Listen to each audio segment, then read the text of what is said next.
All right, so we'll just start. So good afternoon, everyone. Yeah, so today we'll be discussing some our live Zooms with the ASEAN Foundations, and we have 3 speakers today to talk about the topic on COVID-19 and circular economy. So my name is Mahmudi Yusbi. So I am a program manager at the ASEAN Foundations who oversee the program of the ASEAN Foundations at the ASEAN region. Today, I will be moderating these online discussions that aims to address these transitions to sustainable, consumption and support less plastic economy. Part of the ASEAN Foundation's Model ASEAN meeting, so to help the ASEAN youth to understand the themes of this year's Model ASEAN meeting in Hanoi, Vietnam, so we are organizing these online discussions. When we talk about the COVID-19 and circular economy, I believe with the increased cases around ASEAN and the world, I think it has a growing impact on several aspects. For instance, in medical industry, plastic is still the most reliable and affordable solution for personal protection and healthcare system, and single use of plastic perform a vital role in the medical industry by preventing the spread of the virus. And these conditions has given an influence to the environment. I've just mentioned one aspect, but yet there are many other aspects too. To cope with the issues, I think we should involve the circular economy in the production process to eliminate the waste and address the continual processes. The circular economy will allow us to collectively reimagine and redesign our world. To answer the above issues, we have 3 experts today who will be speaking and shed light on the topic on COVID-19 as the circular economy, transition to sustainable consumption and less plastic economy. Without further ado, I would like to introduce the first speakers of our online discussions today. So we have the first speakers here, Dr. Arisman. So let me brief a little bit about Dr. Arisman, her profile. So he has a 20 years experience in teaching and research supervision position in 2 public universities in Indonesia, including faculty member at the Department of Development Economy, Faculty of Economic and Business, the State Islamic Universities in Jakarta, and adjunct lecturer at the Universities of Indonesia. He is also the visiting lecturer at Prince Songkla University in Thailand and Western Sydney University, Australia, and the Chinese University of Hong Kong. Dr. Arisman has been involved in various research projects and consultancies in ASEAN and the United Nations. Currently, he is the Executive Director of Center for Southeast ASEAN Studies, or CSEAS Indonesia. His current research project include plastic waste management and circular economy in municipalities across Indonesia, marine environmental issues in ASEAN, and plastic pollution in ASEAN. So without further ado, so Dr. Arisman, so floor is yours to present the topics for today. Yeah, thank you. Sorry.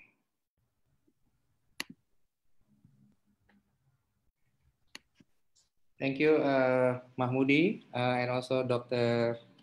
Yang, Executive Director of ASEAN Foundation. I would like to start my presentation by, sorry.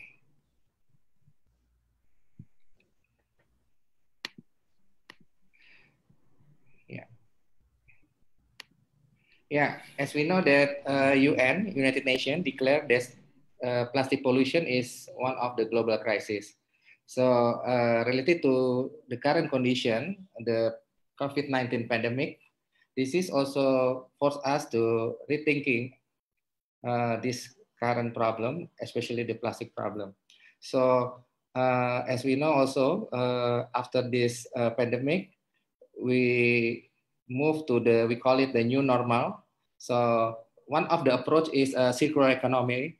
It allow us to collective the redesign our world.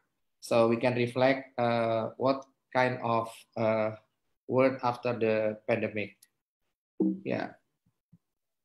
So yeah, I would like to share that in Southeast Asia, especially in ASEAN countries, related to the rapid urbanization and increasing of the consumerism. So this is, as we know, that the trend of plastic consumption is increasing due to the consumerism, this the behavior, consumer behavior. Based on the data, there's an increasing of trend of plastic consumption, especially of the plastic packaging. Is almost 40 or 50% increasing. There's also a positive correlation between the GDP growth and the plastic consumption in the region.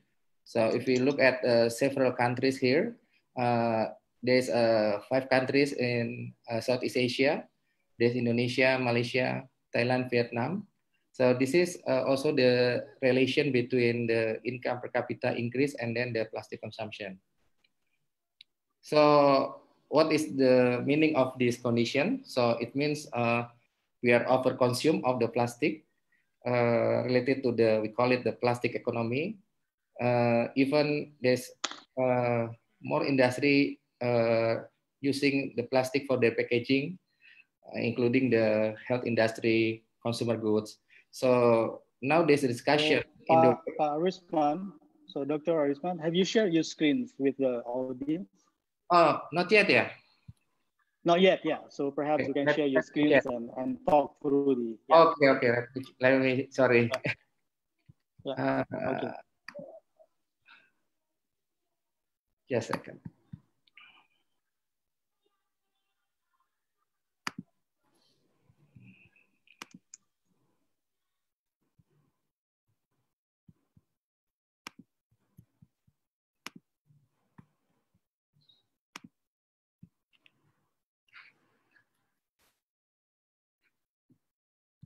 Just a second.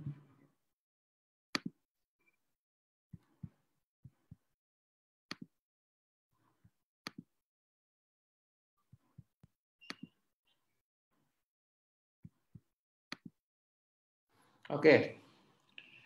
Sorry, it's very technical. I already shared my screen. Okay. Yeah, I continue my presentation. Yeah, the trend in plastic consumption, like I mentioned before, is an increasing trend of plastic consumption, especially the plastic packaging is almost 40 until 50%. And also there's a positive correlation between GDP growth and the plastic consumption in the region. If we look at 5 ASEAN countries in the statistic, including Indonesia, Malaysia, Thailand, and Vietnam, 4. So there's a positive correlation.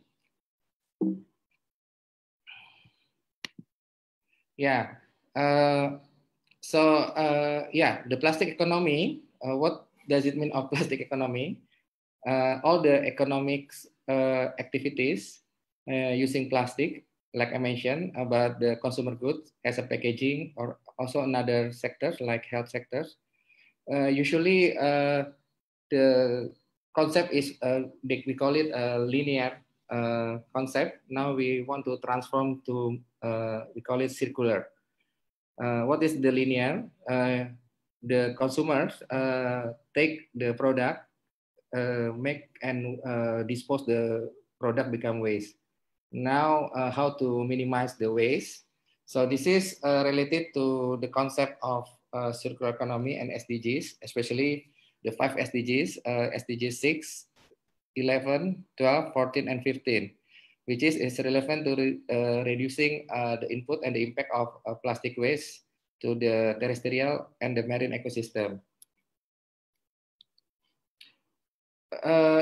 As we know that in the today's economy, all over the world, not only ASEAN, 30% of the food is waste.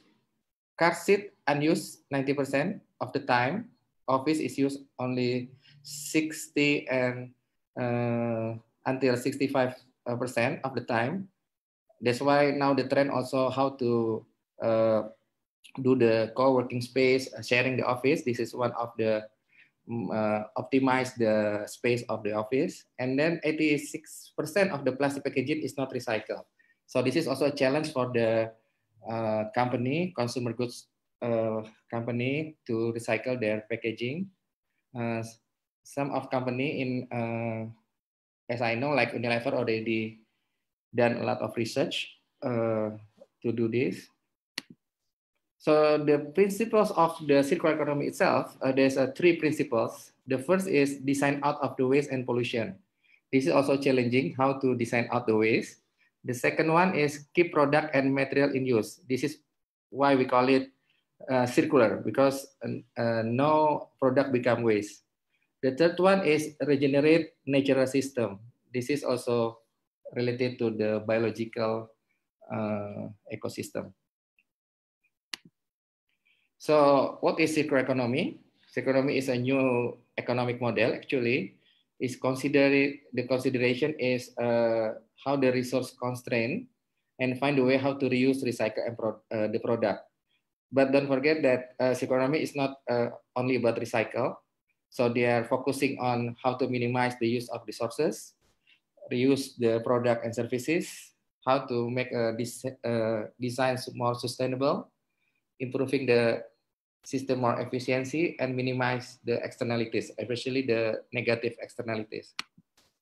So this is the time for us related to this condition of COVID-19 to shifting from the linear economy to circular economy. Like I mentioned, the important issue is about how to rethinking about how we look at the unavailable waste become valuable waste. What is a valuable waste? From the solid waste composition, almost 80% of waste can be input from new product, but currently not optimized. Let's say the food waste should be composed and become energy. E-waste can be a new seed or others. Paper can be a new paper or craft. Plastic also become a new plastic and others. So we look at this data. So 80% can be optimized. What is a sustainable consumption? Related to the UN conference in the past, 1992. So there's a declaration called Reduction Unsustainable Pattern of Production and Consumption. Even this day, there's not exactly the definition of sustainable consumption, but the main discussion is about how we change the way we consume or consume less or together. So this is the discussion. Most of the research conducted into the design of circular economy focusing on the processes of the production and distribution. But of course, the process of consumption and the role of consumer can play in the important role and should be not have been neglected. So this is just the definition of the sustainable consumption. Sustainable consumption is the use of service or product which respond to the basic need and bring better quality of life. This is the keyword, quality of life, while minimizing the use of natural resources. So we have to minimize our natural resources because it's limited, and toxic material, as well as the emission of waste and pollutant over the life cycle. This is, we have to think life cycle thinking about the product and services. So we are thinking about the next generation and the future generation. This is from the UNEP. So in SDGs itself, in the goals number 12, responsible consumption and production, like I mentioned, many discuss about a production side, but also we have to thinking from the consumer side. This is a combination between the consumption and production. To more easy to look at this concept, we go to the next slide. This is the sustainable consumption and production. Should be involved, this is several issues. The first is about design, how the design for sustainability. About the production, how to do the cleaner production and resource efficiency. When we transporting the product, how we use the sustainable transport, how we do the eco-labeling or certification for our product. And related to the procurement, there should be a sustainable procurement.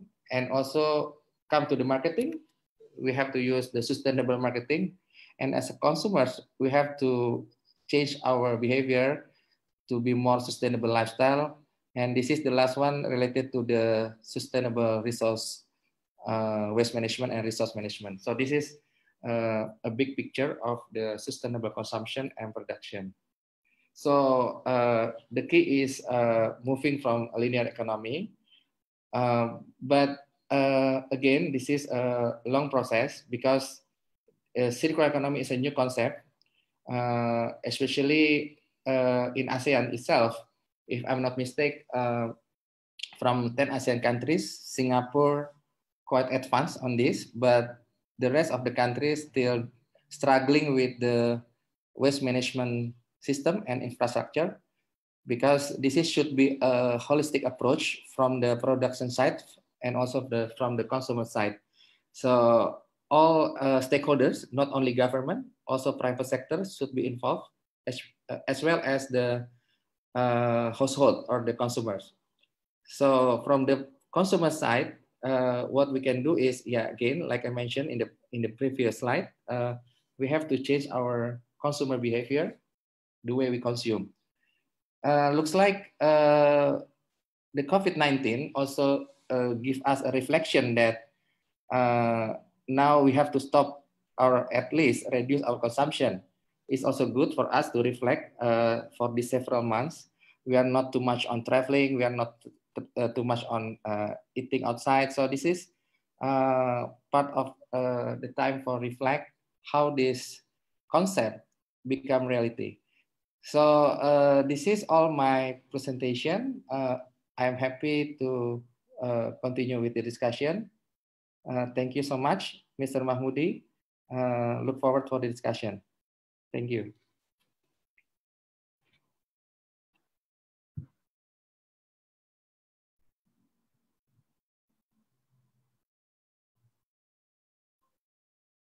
Yeah, this is my last slide. Yeah. Okay, thank you very much, Dr. Arisman, for your share about the circular economy advantage to the environment. I mean, I quote from your presentation. It's quite interesting to reflect the consumptions of people, in the COVID-19 situations. I think for those who are fasting at the moment, I mean, some countries in ASEAN, like in Brunei, Malaysia, Indonesia, and some people in Singapore, they are fasting. I think the time to reflect as well what we are going to eat and what we are going to consume during this period of time. I mean, we live in a new normals. All right, thank you very much, Dr. Arisman.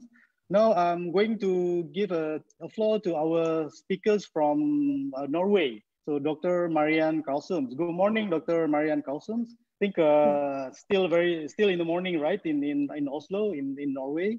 So I would like to introduce you about your profile a little bit. So Dr. Marianne Karlsson currently works at the Norwegian Institute for Water Research as a research scientist. She holds a PhD in Environment and Development Studies. She has worked extensively on such as issues on climate change and adaptations, societies and environment, natural resource management, and geography. So without further ado, so I would like to give a floor to Dr. Marianne to present her topics. Thank you very much, Mr. Mahmudi, and good afternoon to the ASEAN region. And here in Oslo, it's indeed good morning. And this is my first ASEAN event, and I'm very happy to take part of this webinar. So thank you so much for inviting me. And I think it's also a reflection that COVID-19, it doesn't recognize borders, and it forces new ways of working, such as working from home, having Zoom meetings all across the world. So within this tragedy, it might be a window of opportunity to rethink current unsustainable development practices and to come up with new, more sustainable ones. And as you mentioned, I work for the Norwegian Institute for Water Research, NIVA, and NIVA turned 60 last year and is Norway's leading environmental research institute related to the use and protection of water resources. And NIVA has over the last 10 years worked with plastic issues, preventing plastic pollution and marine plastic littering. And for Norway as a country, this is also one of its top environmental priorities, nationally and globally. And I'm not sure if my presentation is showing. Yeah. Yes. So my talk will focus a bit on extended producer responsibility, which is suggested as one way forward to a circular economy. And I will also provide some examples on how Norway is dealing with this. But first, I will briefly introduce the reason for my collaboration with Arisman and the ASEAN Secretariat. And that's the project ASEAN Norwegian Capacity Building Project for Reducing Plastic Pollution, ASEANO. Maybe next slide. Yes. So in my case, and for many others, it has enabled connections and collaborations between the ASEAN region and Norway. And this is a capacity building project with two, it will be coming more case studies, but currently it's in the Citarum Bandung area in Indonesia and Cavite City Imus River area in the Philippines. And it will monitor how much macroplastic that rivers carries to the ocean.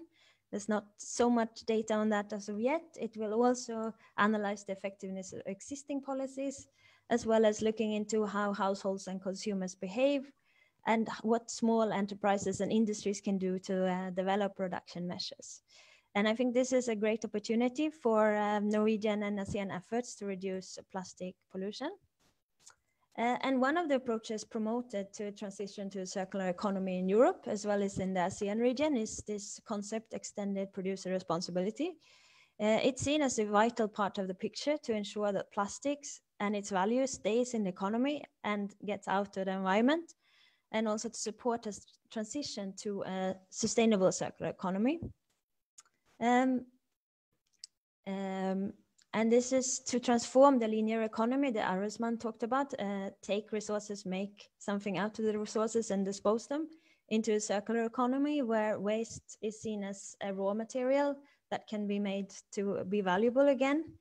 And this approach, EPR, involves a shift in responsibility from governments and municipality, those who typically manage waste, to the entities that make and market products that are destined to become waste. And the reasoning is that producers should kind of make their projects, to design projects that last longer and are more easily treated after use. And most of the EU member states and Norway has introduced such systems for plastic packaging, but the ways of how it's implemented has been varied. So in this system, it's important to have a producer responsibility organization, for example, a industry level organization that deals with packaging that can kind of set up standards and maintain the system. And if you go to the next slide.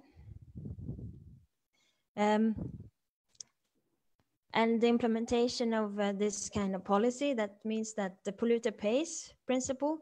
Polluters are seen as responsible for environmental impacts of the projects. And if producers are responsible and legally liable, they will try to minimize the true costs of environmental costs of the products. And plastics is one of these areas that's seen as a priority for the circular economy in the EU, and especially plastic packaging. And plastic packaging in relation to these kind of schemes can be considerations about overpackaging, using several layers of plastics in the same packaging, how municipalities and government authorities might procure materials to avoid perhaps single-use plastics, awareness-raising campaigns, and also financial instruments that can reduce packaging or replace single-use plastics to prevent waste. Yeah, if you go to the next slide.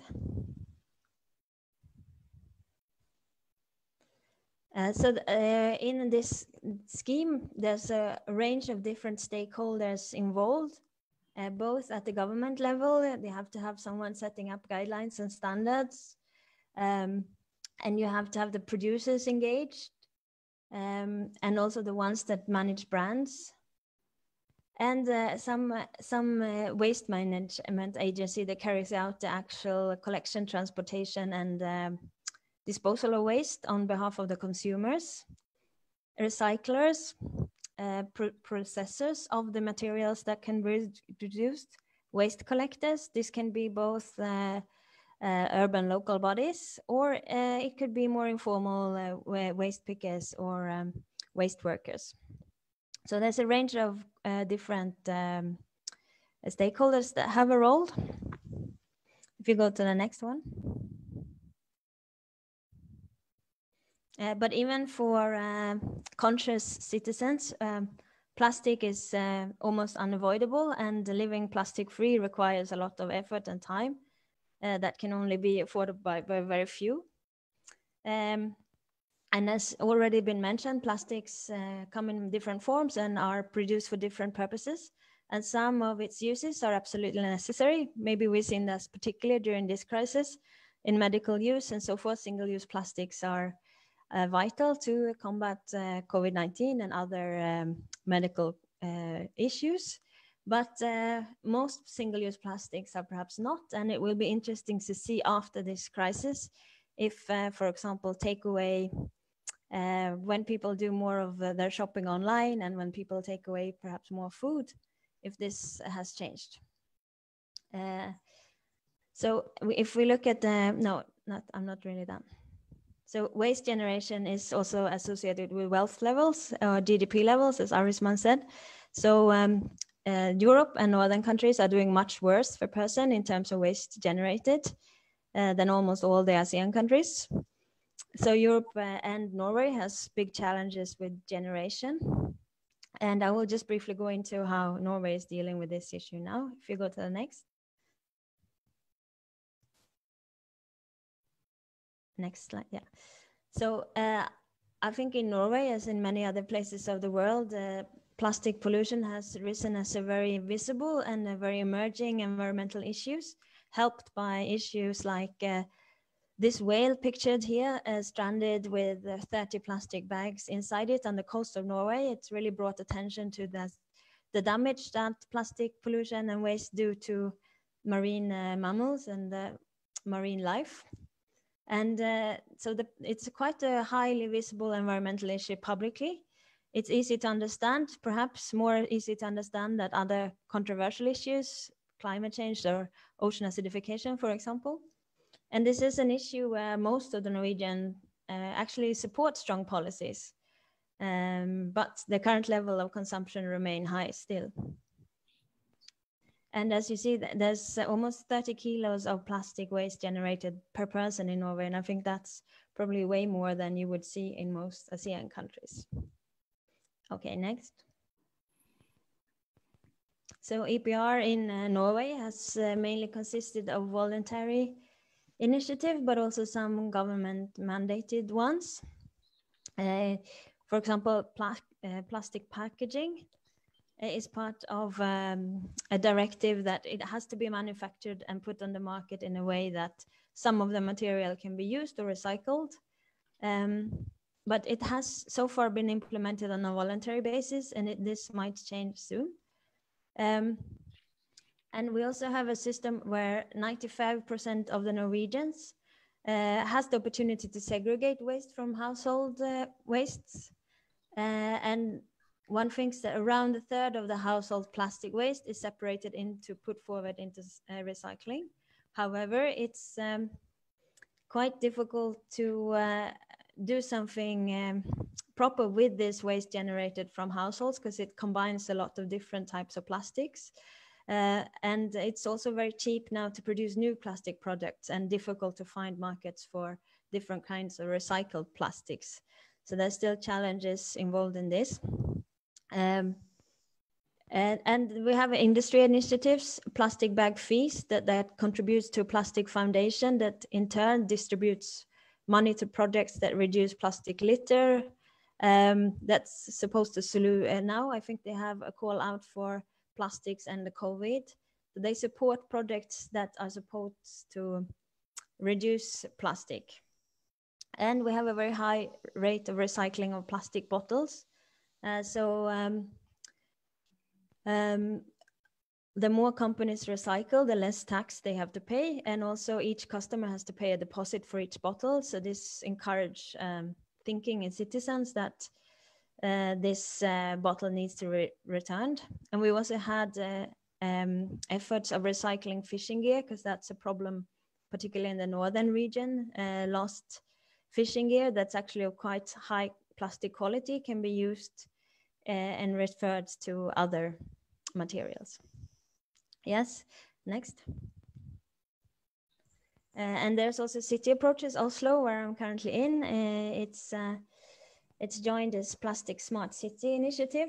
And Oslo is quite small compared to ASEAN standards, only 1 million people living in the bigger area. But they have quite taken goals to reduce single-use plastics, and by doing so, for example, by replacing plastics in their own activities, also having some activities cleaning marine litter and cooperating with research institutes and others to increase knowledge and awareness about this issue. And hopefully by 2022, all the unnecessary plastic articles in the municipality and the city in general should be phased out, but depends of course on if we can find better alternatives, if we can change how consumers behave, and if the current sorting and recycling can be improved. And I think these challenges might be shared with some of the cities and initiatives in ASEAN countries too, and I will be very happy to discuss this further. Thank you. That was my last slide.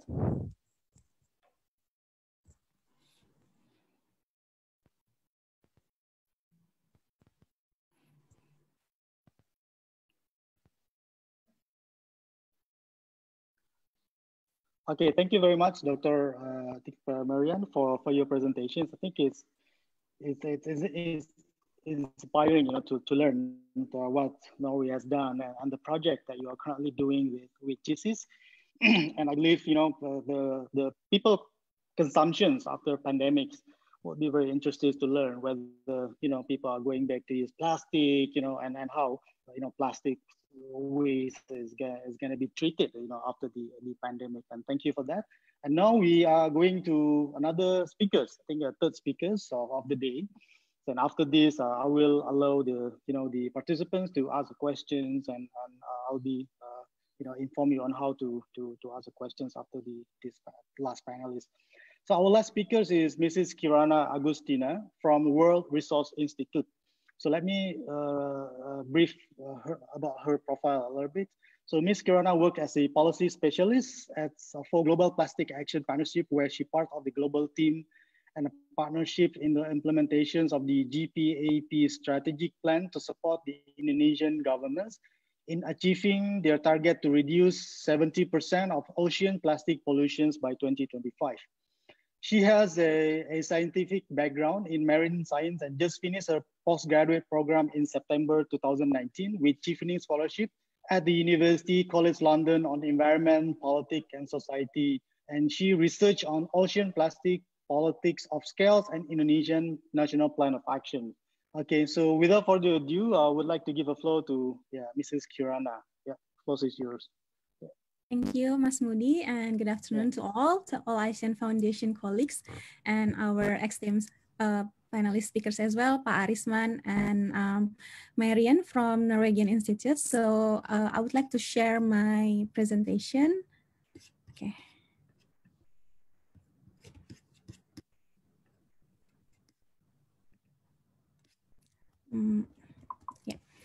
So good afternoon to all. My name is Kirana Agustina, and you can call me Kiran. And as Mahmudi has mentioned, I'm currently working for the NPAP, the National Plastic Action Partnership. So I'm excited to share about the GPAP or NPAP and how this multi-stakeholder platform can support the implementation of Indonesia Ocean Policy. So why we have this platform is actually because in 2018, Ellen MacArthur, together with the World Economic Forum, created a report that said 8 million tons of plastic waste leakage to our ocean every year. And then if our behavior remain the same, by 2050 we will have more plastic than fish in the ocean.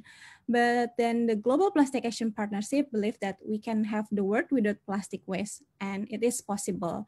And how and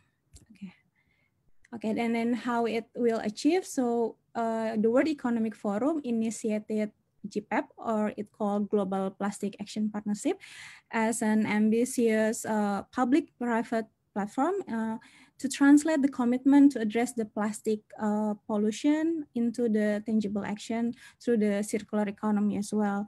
And the work that GPAP is doing is really to reduce plastic pollution and waste by transitioning into the circular economy. So start from replacing our habit on take, use, dispose model into the closed loop approach throughout the plastic life cycle itself. And then the impact that GPAP will do, which also will be implemented in the country, such as Indonesia, is by, first of all, is through the convening. So GPAP brings together all the policymakers, businesses, civil society, and all the advocates and entrepreneurs to align the common approach in addressing the plastic pollution and waste in the most effective and sustainable manner based on the local context in each country. And then, for instance, in Indonesia, and then in Ghana, and next in Vietnam, through GPAP, we created like insight or action roadmap. So the country, but based on a country itself. And then it can, at the global level, it can be an electronic knowledge toolkit that help the countries to replicate the same model as well. And then the last model from the convening and create roadmap. And then the last one is the matching or financing into the high potential solution with the innovators. So GPAP connecting the gap changing, like find the locally driven innovator to combat the plastic waste and pollution with the right resources, and then to move solution from the incubator to the rollout. And Indonesia has actually become the first national partner of GPAP, and it's called Indonesia National Plastic Action Partnership, or you can call NPAP, which is a closely collaboration between GPAP and the government of Indonesia. And how NPAP is doing in the country is similar, like I just mentioned before, at the global. So first, we convene and tap into the key partner from every sector, from government, from businesses or private sector, as well as the civil society that are doing initiative on the plastic as a key actor. And then we deliver the National Plastic Action Partnership, or we call the Multi-Stakeholder Action Plan. And it is just launched a few weeks ago. And then NPAP as well as also mandated to serve as an advisory role to the government of Indonesia. And as you can see on the left side, Indonesia, as you know, that as we all know, Indonesia has a target as the national target to reduce the 70% of plastic pollution in the ocean by 2025. And it was started in 2015, where we, as a country, became the second largest marine debris polluter, and then the government take it an action to create the action plan. And then the NPAP itself is, we realize, and both the government and at the global level realize that we need a multi-stakeholder approach and strategy to really functioning the national collaboration platform from the government into the another non-state actor. So at the NPAP, again, is a public-private collaboration, and we create a neutral platform to discuss among the expert, academic, consumer good companies, NGO, local government, and tourism industry, and to develop the solution with clear roles and responsibility for everyone who involved the national strategy. So it was in 2018 where GPAP established, and then in 2019, the NPAP was established. So it's just around 1 year. where Indonesia government through Kemenko Marves leading this platform. And we were convening 3 government ministers and then ministries, regional government, CEO, Indonesian market leader company, and all to launch this NPAP partnership.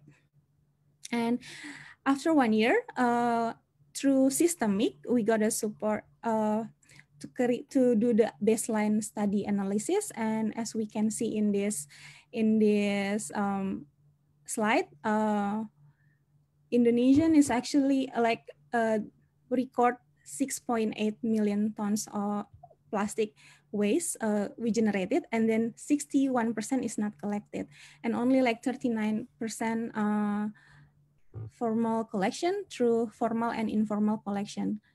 And then the rest is, and then we can see how Indonesian behavior in manage their waste is mostly by burning their waste, which is create a problem so to our health and to our environment.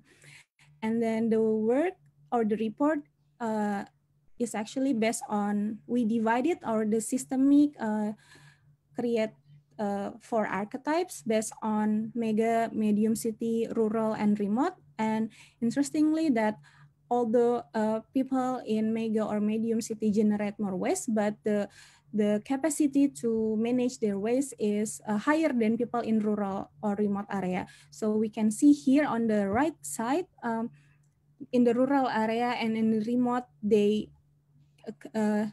mostly they have mismanaged because there's a lack of infrastructure.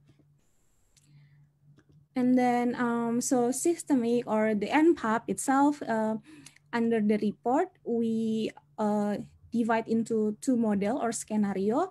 On the left side is the business as usual scenario, and on the right side is the system change scenario. So if we in Indonesia our behavior remain the same, the plastic pollution to the ocean will be double. But through the system change scenario, we hopefully can achieve the national target in reducing 70% of the plastic waste in the ocean by 2025, and also near zero pollution by 2040. So in 22nd of April, we just launched this multi-stakeholder action plan, and you can also check the full report on the Global Plastic website. Yeah. And actually, by doing the system change scenario, we can also anticipate more positive outcome. It's not only we can have avoid the 16 million tons of plastic waste in our ocean, but it also can create more than 150,000 jobs by 2025, and of course, to support the contribution to the climate change from the reducing the carbon emission, and as well, the last benefit definitely to have a better health to our people and our environment as well. And from the report, we focus on 5 key action by, as maybe Arisman is already mentioned, and in the concept of the circular economy by reducing the avoidable plastic use, how we can prevent the consumption of unused plastic or single-use plastic, and how to substitute the plastic usage, and redesign it, the plastic product and packaging for high value recycling, and how we can double plastic waste collection, because as you have seen before that 61% of our waste in Indonesia is not well collected. So the goals is really to also double plastic waste collection and double current recycling capacity as well. And how we achieve this through NPAP. NPAP will create like not an army, but like implementer, because now after we launch the multi-stakeholder action plan, it comes to the implementation, and we have we are now currently setting up the 5 task force, as you can see here, under these 5 key action, from policy, investment and sustainable financing, innovation. And innovation is not only about technology, but also about new business model, about company behavior change or market, and then research as well. And then we also going to have task force on public awareness and behavior change, because this is also the big homework for Indonesia. And also the last is metrics to really monitor the achievement or the goals of the national target as well. And here the 5 our like structure at the global level, we work closely with, of course, GPAP and WEF, and also PACE. PACE is the platform for accelerating the circular economy. And then this country like UK, Canada, Coca-Cola, PepsiCo, Dow are the founding of the GPAP. And we are now having Ibu Tuti Hadiputranto as a new chairwoman for NPAP, which will align all the key actor or steering board members and task force as well under the NPAP list to do these 5 task force. So that's about GPAP and NPAP, and happy to have more discussion. And maybe to reiterate about this COVID-19 situation at the global level, we also already, and GPAP through NPAP as well, we've been discussed about how this unprecedented situation or like intervention like COVID can suspend maybe some of the target for reducing plastic, but actually there's also starting research that say the virus itself are more stay longer in the plastic, like for about 72 hours instead of like in the cardboard or in the paper. So it's as Pa Arisman also mentioned, I think this is also a good time to reflect to all of us how plastic or our consumption, not only to think about our health, but also in the long term of our planet health as well. Thank you so much. I'll give it back to Mahmudi. Okay, thank you very much, Mbak Kirana, for your presentations. And I agree with you that behavior change is quite challenging. I mean, not only in Indonesia, but also in ASEAN. The whole regions are fighting and combating this plastics, waste, and it's a really challenging to our leaders as well. Okay, now we have completed the 3 speakers who spoke about the topics, COVID-19 and plastic, circular economy. So I would like to give a floor to ask a question. So there's a ground rule here on asking a question through online. So, and on the bottom of the right corner, there's a raised hand at the Zooms. But for those who are viewing from Facebook, so you can type your questions on the Facebook, and then we will read it to you to the speakers about your questions. And for those who would like to ask through the Zooms, you can ask through through typing it, or you can speak. So, but you have to raise your hand first at the top of right. I think on the top of the right below corner, I think you will find there's a raised hands there. Yeah, so I'm gonna open the floor for 2 to 3 questions first.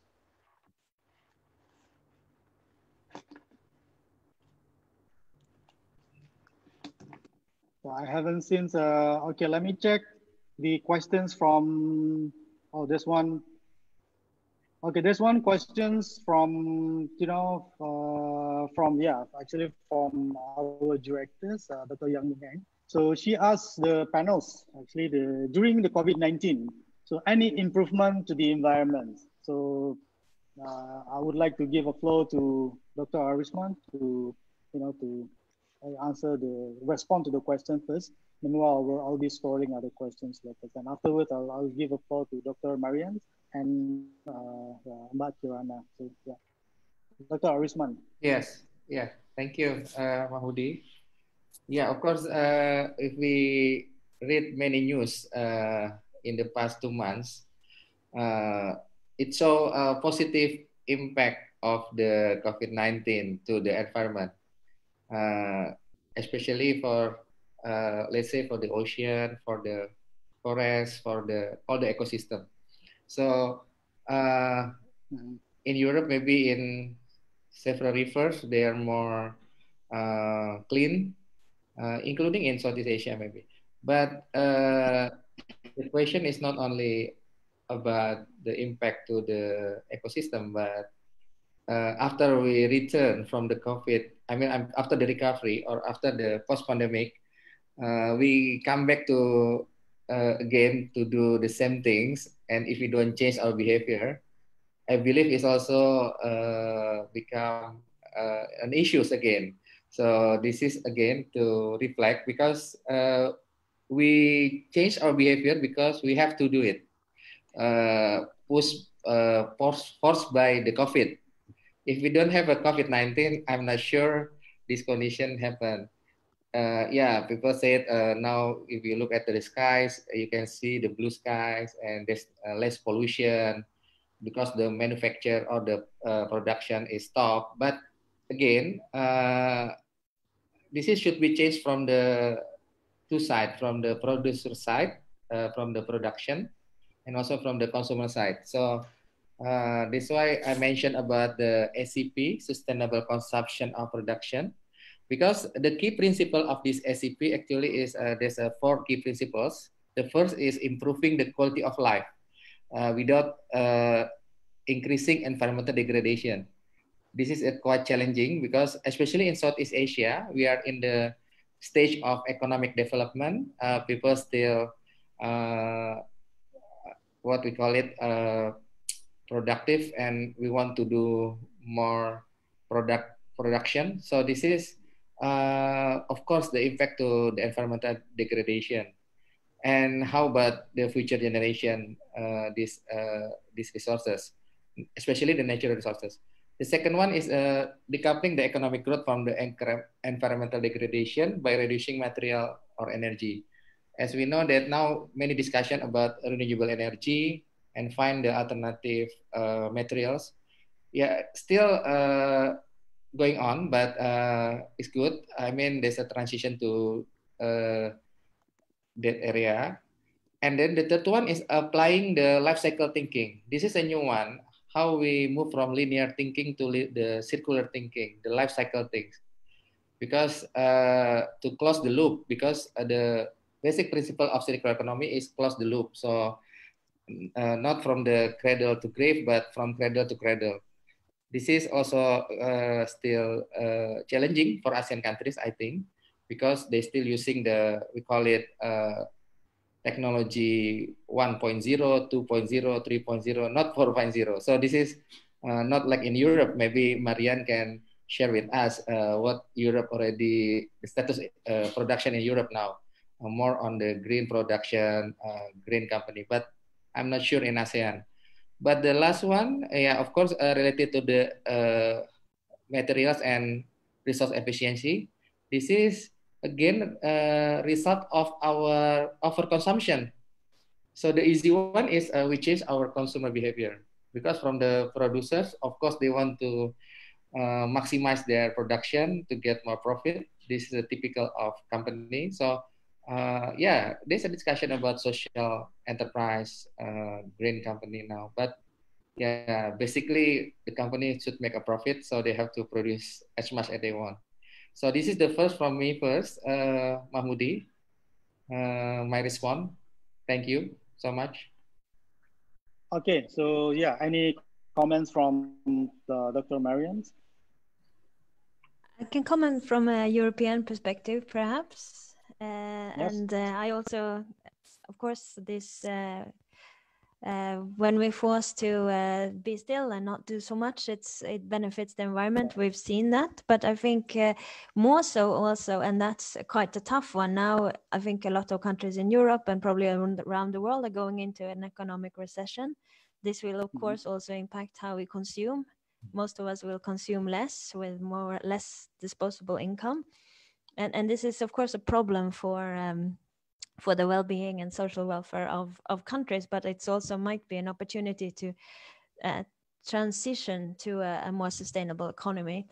But I think in Europe, a lot of the economic activities now need to be supported by governments to be able to continue. And there's been a lot of discussion here on what demands can governments place on businesses in terms of renewable energy. Should they support businesses that are no longer, in a sense, not sustainable from an environmental perspective? So this could be, since the government and national spendings will have so much to say in restarting the economy, perhaps this could be a shift towards a more green and circular economy, and that's at least, I hope so. Yeah, thank you. Thank you very much. Yeah, so Kirana, so would like to hear your opinion as well on the phone.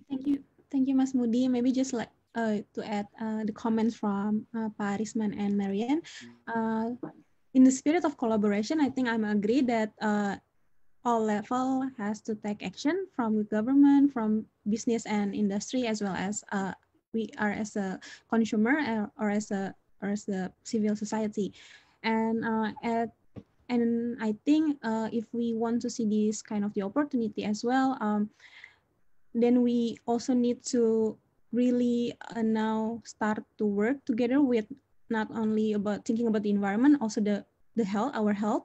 For instance, like because of this COVID-19 situation, to some extent, our single-use plastic may increase, but then we also need to think about the waste picker, for instance. Like if you see, like I've been sharing about the graph, how informal sector can contribute to the waste collection as well, like 10%, which is quite, I think 10% is quite significant, like, and under NPAP as well, like we work together with in Indonesia Waste Picker Association, and they have like 3.7 million people work as a waste picker.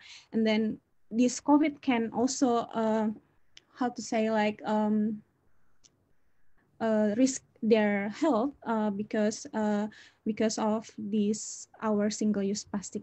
So I think the government should take action to create the policy, and in the health system, maybe the hospital also have to create a proper waste management, and then the private and industry as well has to support the waste picker or other aspect. And then we as a consumer has to be more mindful of our consumption, to not only about our health, but also people health and our environment in Indonesia as well. So yeah, maybe I just would like to add that point. Okay, thank you very much, Kirana. So I think if I scroll down the questions, there are lots of questions already here. So I'm gonna read through the questions for each speakers. So some questions are addressing to specific speakers. So first questions from Barakallah at Robin W, I think World Resource Institute. So to Mr. Arisman, to Pak Arisman. So are there any safeguards in the circular economy approach that ensure the value add falls in the hands of local communities, first production line, as they assume that they are the most impacted with these new COVID situations? Would it be great if circular economy can also support them in recovering from COVID situations? I think, Dr. Arisman, that is the question for you. And then the second question for Dr. Marianne. Any financial as well as non-financial incentive in EPR to support impacted coastal communities? How to determine the beneficiaries of EPR mechanisms? And then for Ms. Kirana, will the NPAP intervene on the subnationals and local levels, especially under public awareness and behavior change task force? So I think I'm gonna let Dr. Arisman to respond to the first question first. Did you get the questions that I just read, Dr. Arisman? Yeah. Okay, yeah. So perhaps you can answer, and then I'll do another questions after this. Yeah. Okay, I would like to respond for the question from Barakala. Are there any safeguard in the CE approach to ensure the value add in the hands of local communities or the first production line, which is they are more impacted. Actually, this concept is, like I mentioned, this is a new concept, more on the concept of circular economy, focus on how to try to restorative or regenerative by design, how to keep the product, component, material at the highest utility and the value change. So they try to extension of the activities through the value chain, such repairing, reusing, repurposing. But for the first production line, of course, again, this is related to the COVID-19 because there's a two aspect from the, we call it the technical aspect and technical cycles and the biological cycle. So yeah, to be honest, I don't know if there is a safeguard in this economic approach to ensure the value add, but looks like this concept try to be more, we call it more green, more environmental friendly. But in the other side, of course, this is also related to the cost of production and related to the innovation. So maybe only big company can do this one. That's why many initiatives now still in the big company like Adidas, Unilever, Nestle. But how about the SME? How about the micro enterprise? Yeah, of course, this is still for the discussion for this. I think for the response for Barakala, I think that's from my side. Okay. Thank you, Mahmudi. Okay, thank you very much.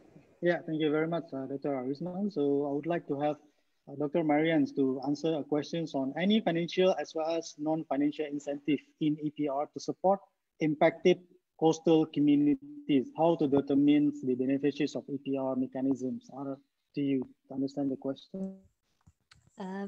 I hope so. If okay. we buy coastal, thank you. If by impacted coastal communities, are we thinking about the communities impacted by plastic pollution? That's how I would interpret the question. And I'm not sure if there's any direct financial or non-financial initiatives in EPR as a concept that would be channeled directly to coastal communities. However, I know of, for example, these initiatives, Fishing for Litter, where you, for example, engage fishermen in different countries to participate and clean up oceans and pick up plastic waste, and the parts of the plastic waste that can be recycled is then remunerated to them. But I think this is a very important question, and as of now, I think EPR tends to be more geared towards producers and the government levels, and the benefits to communities or smaller level enterprises, as Arisman mentioned, are not always thought out, and this needs to be considered carefully to make a circular economy more inclusive and not to either impact livelihoods or to take away the livelihood basis for example, waste pickers by introducing schemes that support producers or others instead. And thank you so much. Okay. Yeah, thank you very much. So by Kirana, did you answer the questions for you? I think you got the questions, right? This one from Mas Barakala, yeah?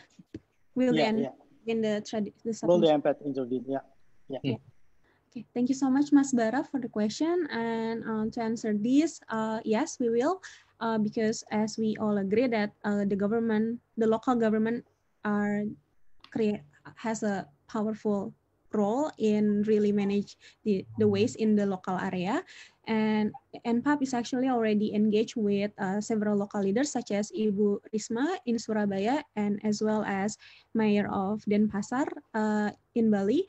And we believe that both those local champion or those local leadership are very important in this waste management. So, and then for instance, because now NPAP already start the implementation phase, and we have the 5 task force, and some co-chairs are also already propose some local government authorities to join the task force. So of course we will and then we'll note it about the behavior change. I think it's also important to have the local level in the task force. Thank you so much, Mas Bara, for both the question and suggestions. So there's another question actually for you, Mrs. Kirana. What is the organization's qualifications to be able to join member of NPAP? And what is the benefit to be included as a member? This is a question from Lina from Indonesia, just to echo from the previous questions. Okay, so we're happy to involve any organization or innovator like social entrepreneur as well that really focus on the same issue, ocean plastic pollution, and related to that. You can directly email to me to kirana.agustina@wri.org, and as a member, we will update and inform any opportunities that will come related to NPAP, through GPAP or World Economic Forum, because currently we also like have several projects coming up related to innovators and so on. That's for the members. But for the task force, because in the task force, we currently only plan to have 10 to 20 members in each task force. So you can send the interest, and then we will also send you the commitment letter, and then you can fill it, and we will share to the co-chair, so the co-chair will decide for the task force. But for the members, the members will get mostly updated, but for the task force, they will become part of driving the change, because they will the one who really implementing the action plan into real action. Yeah, thank you, Mas. Okay, thank you very much. Yeah, I have questions for the speakers. I think our audience is quite, having a lot of motivations to ask questions about the circular economy. So another questions that we copied from Facebook Live. So there's a questions from Michelle Phoenix, I think Michelle Phoenix from FB. Even in the early stage of the pandemic, the fragility of our current global supply chains became apparent. Think availability of medical equipment. In what ways may we effectively to consider translating circular economy into a new normal? How many circular economy contribute to the recovery from economic ramifications of the pandemic? Yeah, in what ways may we effectively consider translating circular economy into a new normal? And how may circular economy contribute to the recovery from economic ramifications of the pandemic? These are questions from Michelle Phoenix about pandemics, and I think who would like to respond to the question first? Dr. Marianne, you would like to respond first?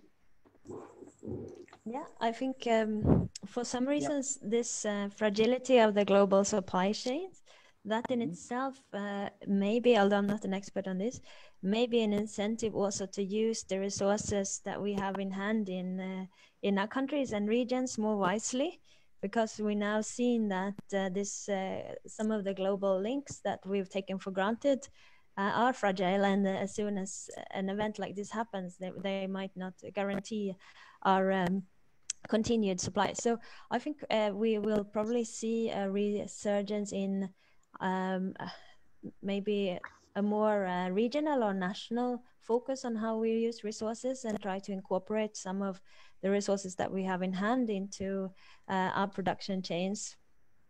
And that might be in contrast to more cooperation. Unfortunately, we've seen that, at least in Europe, that each country has kind of wanted to tackle this crisis on its own. But hopefully we can return to a more global cooperation. But I think it forces us to rethink what we have at hand in our own countries and how we can use that wisely. So that in itself might contribute to a more circular economy, and also provide a restart of the economic, a new economic way, at least here in Europe.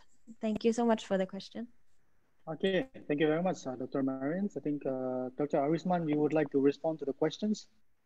Yeah, I agree with the Marianne that, of course, the fragility. This is not only about circular economy. Again, this is I mentioned this is also related to the sustainable consumption and production. So circular economy is no even is a new concept, but still again this pandemic can be the time for us to reflect, like I mentioned. But yeah, of course, there's a process to be how to make it this concept more effective and efficient, because to be honest, like in the several sectors, like say the health sectors, it's hard to find the alternative for in the surgery, in the medical equipment, if without plastic. This is one of the samples. So this is should be more research and innovation, I think. Yeah, I think that's all, Mahmudi. Just to add. Okay, thank you very much. Yeah. Okay, so yeah, Kirana, do you have a good response? We just to give additional thoughts a little bit. Again, I think about the COVID-19 it is important that the health system, our health system, has a proper waste management, especially in every hospital, for instance. And I think the government also already start doing it. I know that from Kemenkomarves or from other government ministries are also already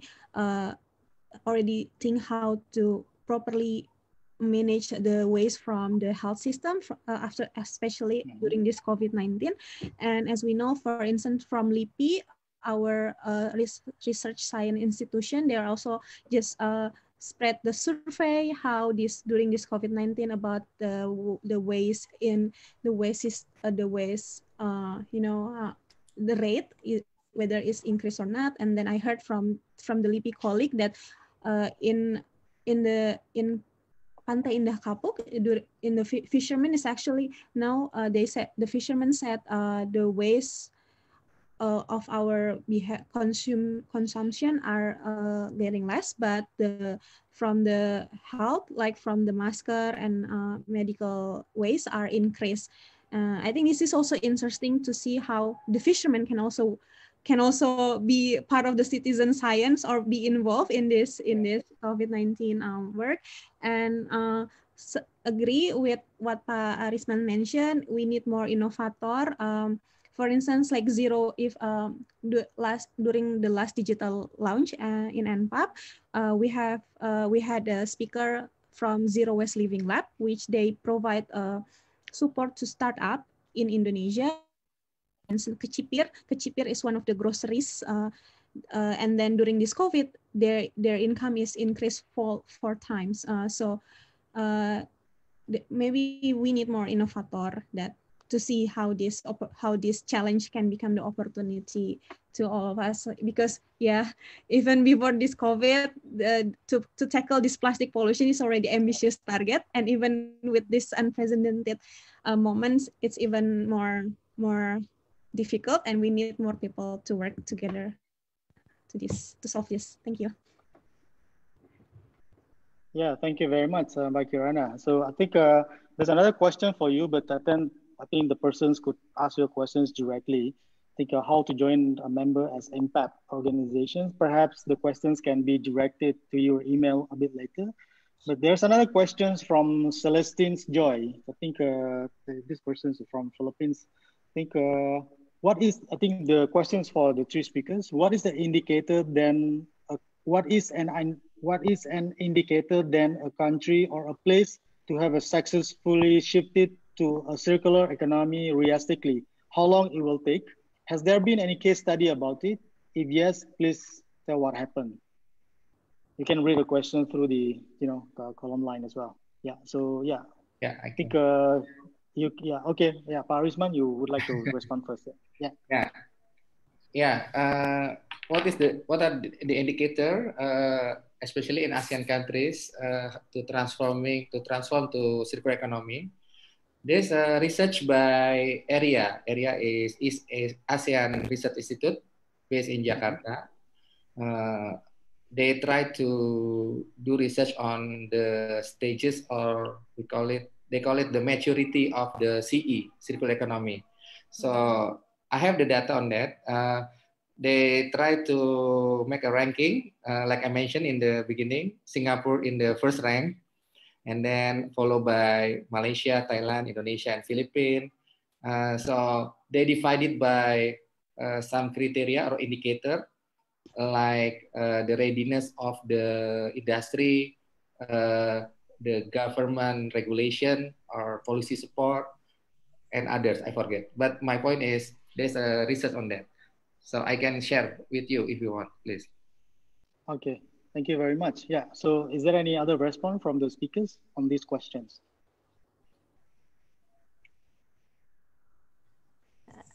I agree with Arisman, and maybe I could just add that it's possibly also how much of the materials that can be recovered and recycled. That's an indicator of how far into a circular economy we may be. And it might also be difficult to do this on a country basis because a lot of the economies are so intertwined. So perhaps a regional or approach is even more appropriate. That was just my thoughts. Thank you for the question. Yeah. Okay, so I think I'm gonna scroll from the bottom. I think there are more questions from the bottom. So I'll just, since we have around 14 minutes more to go.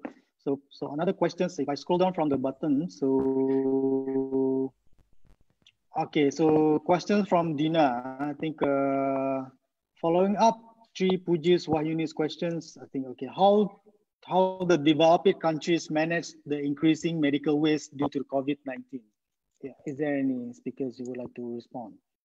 I think Marianne will share because from developed countries. Marianne will okay, Marianne.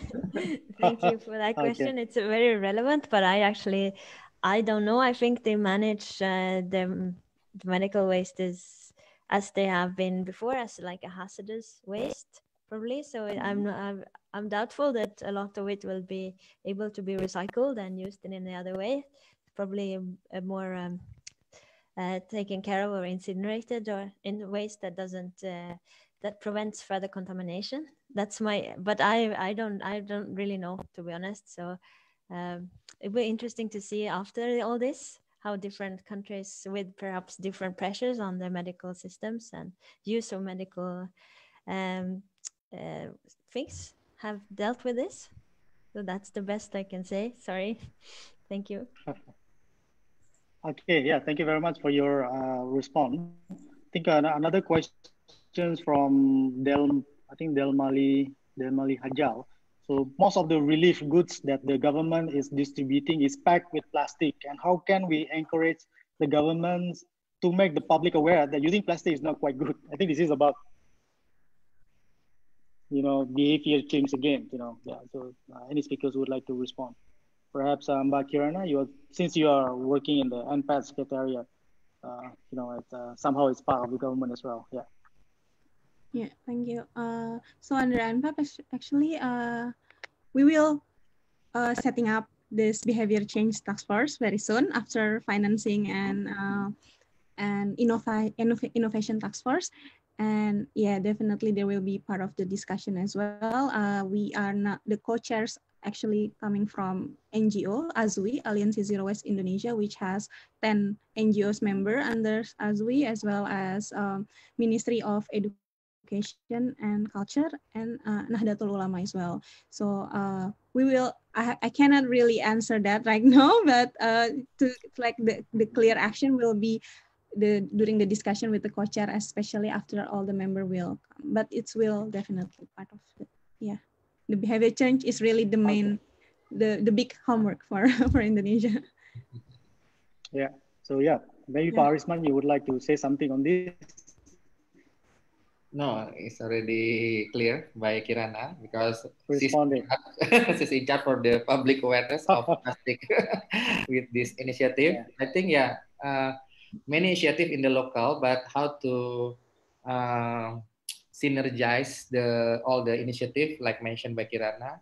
to make more impact, because all the doing the initiative separately. So if together using the multi-stakeholder framework, I think it's more good for all countries to do the campaign for the public awareness of less plastic, maybe. Yeah, I think similar questions from FB as well. So from, I think, Min Miat Swan, I think somebody from Myanmar asked a question: do the COVID-19 think people so more plastic bags are used for, for parcels and packaging for food delivery? What I would like to know is that is there any way to control the use of plastic bags during the COVID-19? I think that somehow it's related to the previous questions. Yeah, any speakers would like to respond to this? Yeah, for the plastic bag, I think not because of the COVID-19, but there's a several initiative in many countries. There's a plastic bag charge, plastic bag tax, plastic bag, many issues, many tax charge. But this is one of the incentive, because you should put incentive to people to change their behavior. It's incentive or disincentive. My point is people will change of the plastic consumption. Like Indonesia case, in the retail, like Alfamart, if you don't bring your own bag, so you have to buy the recycle bag. It's more expensive, so it will be change your behavior to bring your own bag. Maybe that's the simple one. Yeah, perhaps we would like to learn, the best practice from Norway. I think, yeah, Marianne, perhaps you would like to share. Yeah. Yeah, I'm not sure we have the best practice, but I would just like to share too. I'm actually from Sweden, and right there in March we had a huge increase in the price of plastic bag. So if you buy 3 bags, for example, that's close to $2. So it makes and it's not something that you forget. So I will be interested to see how this will pan out. But I think also from the Norwegian experience, the plastic bag fee goes in, as I mentioned, to fund other projects that focuses on plastic pollution to reduce it. And that might be something that consumers can, if they buy a bag, they can also be quite confident that the money is used wisely rather than just a tax. I think that could be an incentive. And for the takeaway and for the deliveries, I think we also need to put more pressure on those who deliver and those who provide the food stuff to come up with better alternatives, because it's quite difficult sometimes as a consumer to make wise choices when the plastic is always the easiest option and the one that's most readily provided. Yeah. So I think there's still challenges here in Europe and Norway as well, especially now with the food delivery. It's if you buy takeout food, it always comes in plastics, and it's very difficult to avoid it actually. Yeah. Yeah. Okay. Yeah. So yeah, but Kirana, you would like to say something on this? Just a little bit. Maybe I agree with both of Arisman and Marianne. And there's also, but for me, as an individual, the one that control is definitely ourselves. Like especially as we all know. But maybe not. This narrative is not really mainstreaming yet. But some research say that the virus during this COVID especially will stick longer, like 72 hours in plastic or shiny material instead of cardboard. But this is not something that really mainstreaming to the public. And especially I think in some countries, especially like in the US, some area suspend their ban single-use plastic. And so for me, for myself, I start to control for myself. For instance, if I go to groceries, I always bring my reusable bag so I can clean it up again. And then I try to buy from groceries in like a cheaper that provide or like sayur box that give through like card box instead of plastic. So yeah, maybe trying a little bit as much as we can to be more mindful, while we need more definitely innovator incentive and some of the policy took in place as well. But yeah, we need to control ourselves as well, I guess. Thank you. Okay, thank you very much. Now we have 5 more minutes, I think, to close these sessions. I think for those who would like to ask questions, I think our colleague will also, you can also address a question through our FB. Then we will just put forward the questions to our speakers today. And this, I think this session is also recorded in Zooms and also in our Facebook. And we will make it available to audience, after these sessions, and we will make it available as well to YouTube. And for those, I believe that some of the participants, some of the audience also are youth from ASEAN who would like to participate the Model ASEAN meeting that ASEAN Foundations will be, organizing, in Hanoi, Vietnam later this year. So this, I think. CSEAS also will be part of these programs in the futures, and we believe we will work together on these topics, plastic trade and circular economy during the AFMAM in Hanoi. So yeah, before we close the session, so I would like to ask each panelist to provide a closing statement, actually, about this topic today. So I would like to, maybe I'll give it a floor to Arisman first. Yeah. Actually, there is a question from about social enterprise, if I'm not mistaken, from the Executive Director of ASEAN Foundation. I would like to respond a little bit. You would like to respond to that? Yeah, I mentioned a social enterprise, which is now there's a new trend of moving from to be a social enterprise. What is social enterprise? Yeah, there's many definition on that, but actually is how to make the equilibrium between the economic motive and the social motive. I just give you a sample in Indonesia. There's many initiatives, especially for the startup. They try to build a new enterprise by mention they're a social enterprise. So they start with the social motive, social objective. Let's say for the waste, how to make the waste more reusable or recyclable, or maybe the other topic about more material friendly and others. So my point is, in the social enterprise is a new concept as well. So this is a new approach, because not only for the profit or economic motive, but how to make the social impact more. So this is quite new. Even the many NGOs now are transforming to social enterprise, because most of the NGOs doing this before, but in terms of sustainability, because enterprise also talking about the more sustainable in terms of finance. So this is sustainable. So my closing remark, the concept of sustainability is about the combination between the social, economy, and environment should be put in the practice, not in the concept, because I believe UN and World Bank and many big institutions already have a big concept, but still when come to the practical, like mentioned by sustainable consumption, we consume less or we change our consume behavior. So this is still debate. So again, I agree with Kirana. Let's start with ourselves. We change our self behavior. Thank you. Yeah. So thank you very much. Arisman. Yeah. So now I would like to have a closing statement from Marianne. Less plastic consumption. Yeah. Less plastic consumption. So thank you. It's very difficult to disagree with that.